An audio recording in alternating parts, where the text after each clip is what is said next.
Halo semuanya, selamat datang di bahasan kita kali ini. Hari ini kita bakal membedah sebuah epik sejarah yang benar-benar luar biasa. Sebuah narasi penuh intrik dari awal kelahiran sampai ke titik kehancurannya. Kita nggak cuma lagi ngomongin kerajaan biasa nih, tapi kita bakal napak tilas jejak imperium maritim terbesar yang pernah lahir di tanah Nusantara, yaitu Majapahit. Ini tuh puncak kejayaan yang seutuhnya ditampa oleh ambisi raksasa, tipu daya tingkat tinggi, dan ya, tumpahan darah. Jadi siap-siap aja, karena kisah nyata ini jauh lebih dramatis dari film fiksi manapun. Tapi pernah kepikiran gak sih, gimana imperium raksasa sebesar ini bisa benar-benar hancur lebur? Gimana sebuah kekuatan yang pernah menguasai lautan dan daratan bisa lenyap pelan-pelan? Oke, mari kita selami ini. Kita bakal bedah kisahnya dari titik nol sampai napas terakhirnya buat ngungkap rahasia gimana raksasa ini akhirnya runtuh. Babak pertama, kerajaan yang lahir dari kekacauan. Sebelum nama Majapahit itu sendiri kedengaran, tanah Jawa tuh lagi dalam kondisi yang super tegang dan penuh pergolakan.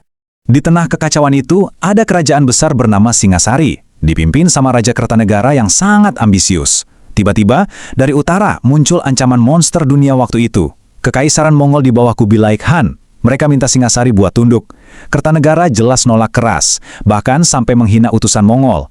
Tapi sebelum pasukan Mongol nyampe buat balas dendam, pengkhianatan dari dalam malah kejadian duluan. Jayakatwang dari Kediri memberontak dan ngancurin Singasari. Jawa pun runtuh. Nah, disinilah menantu Kertanegara, Raden Wijaya, nunjukin kejeniusan taktiknya yang luar biasa. Coba perhatiin alurnya. Pertama, dia pura-pura nyerah ke si pengkhianat Jayakatwang. Terus, pas pasukan Mongol akhirnya beneran mendarat di Jawa dengan penuh amarah, Raden Wijaya malah nggak ngelawan mereka. Dia justru manfaatin kekuatan musuhnya ini buat ngancurin Jayakatwang. Setelah Jayakatwang kalah, dan pasukan Mongol lagi lengah plus kelelahan abis perang, Raden Wijaya balik badan, mengkhianati, dan langsung nyerang mereka habis-habisan. Lewat tipu daya ganda yang brilian banget ini, pasukan Mongol berhasil dipukul mundur, dan dia sukses ngerebut kekuasaan mutlak. Gila kan taktiknya? Berkat kemenangan yang gemilang walau penuh tipu muslihat itu, Raden Wijaya dinobatkan jadi raja pertama. Dari sebuah wilayah pedalaman di hutan tarik, dia mulai ngebangun fondasi peradaban baru. Konon, nama kerajaannya diambil dari buah maja yang ditemuin di hutan itu, yang rasanya pahit banget.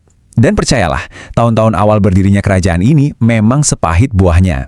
Jangan kira setelah berdiri, Majapahit langsung stabil dan hebat. Sama sekali enggak. Awalnya istana tuh penuh banget sama pertumpahan darah dan pemberontakan dari para bangsawan yang saling iri. Ada pemberontakan Ronggolawe, Lembu Sora, Nambi, sampai Kuti. Istana benar-benar belum solid, dan Majapahit nyaris aja mati muda di tengah semua pergolakan ini. Kita masuk ke babak kedua, kebangkitan sang raksasa. Nah, di saat kerajaan ibaratnya udah di ujung tanduk gara-gara pemberontakan internal, keadaan tiba-tiba berbalik berkat satu sosok yang bener-bener nggak terduga. Di tengah kekacauan, muncul seorang penjaga biasa dari pasukan elit Bayangkara, namanya Gajah Mada. Dia berhasil nyelamatin nyawa raja pas pemberontakan Kuti meledak. Keberanian dan kesetiaannya yang luar biasa ini bikin karirnya meroket tajam. Sampai puncaknya, dia diangkat jadi Mahapatih. Dan waktu dilantik, dia ngucapin sebuah ikrar yang mengubah arah sejarah Nusantara selamanya. Saya tidak akan menikmati palapa sebelum Nusantara tunduk. Inilah Sumpah Palapa. Sebuah janji yang diucapin dengan beban sejarah, gravitasi, dan keyakinan yang absolut. Momen ini benar-benar jadi penanda lahirnya era ekspansi Majapahit yang nggak terhentikan. Dan ini mengilustrasikan dengan brilian betapa masifnya wilayah kekuasaan mereka di era keemasan. Skala ekspansi di bawah kepemimpinan Raja Hayam Wuruk dan Mahapati Gajah Mada ini benar-benar bikin merinding. Pengaruh mereka mencakup Sumatera, Bali, Lombok, daratan Kalimantan, Sulawesi, sampai ke Kepulauan Rempah Maluku.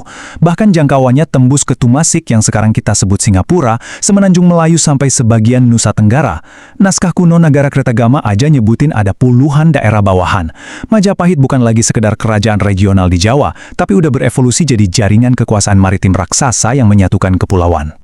Sekarang kalian mungkin nanya, gimana caranya sebuah kerajaan di Jawa bisa ngendaliin wilayah antar pulau seluas itu?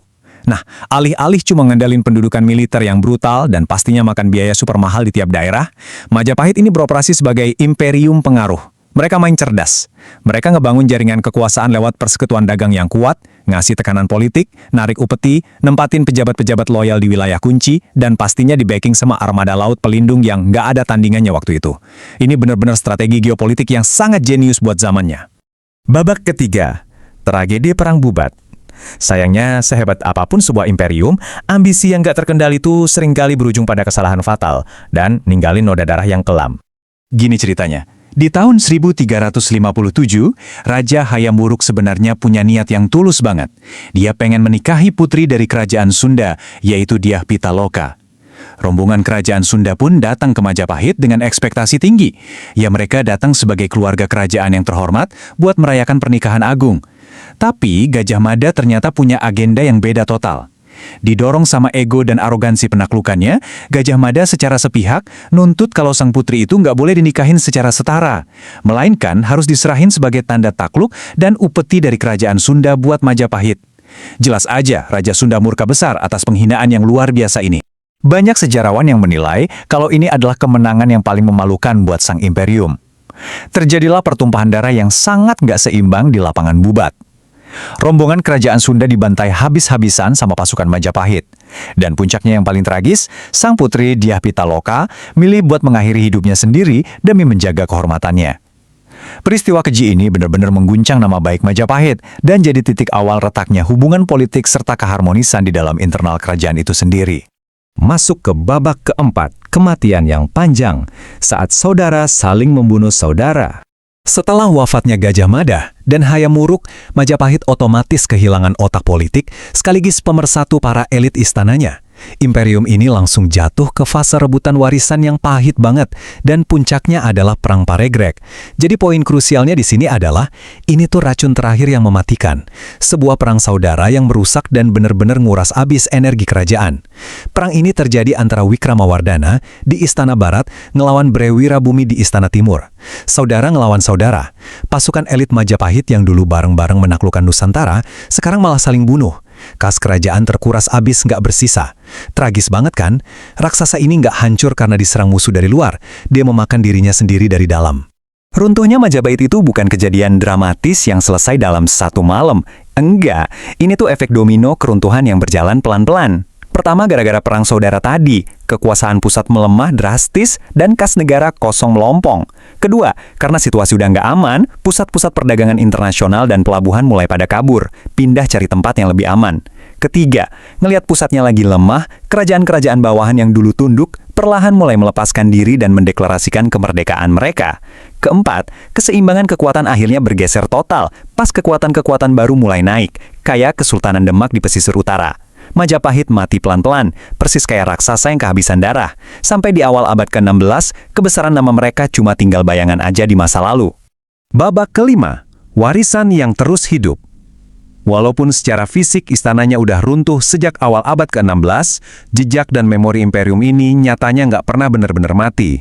Coba kalian perhatiin, ini adalah hantu-hantu peninggalan Majapahit yang masih hidup dan bernapas di keseharian kita hari ini.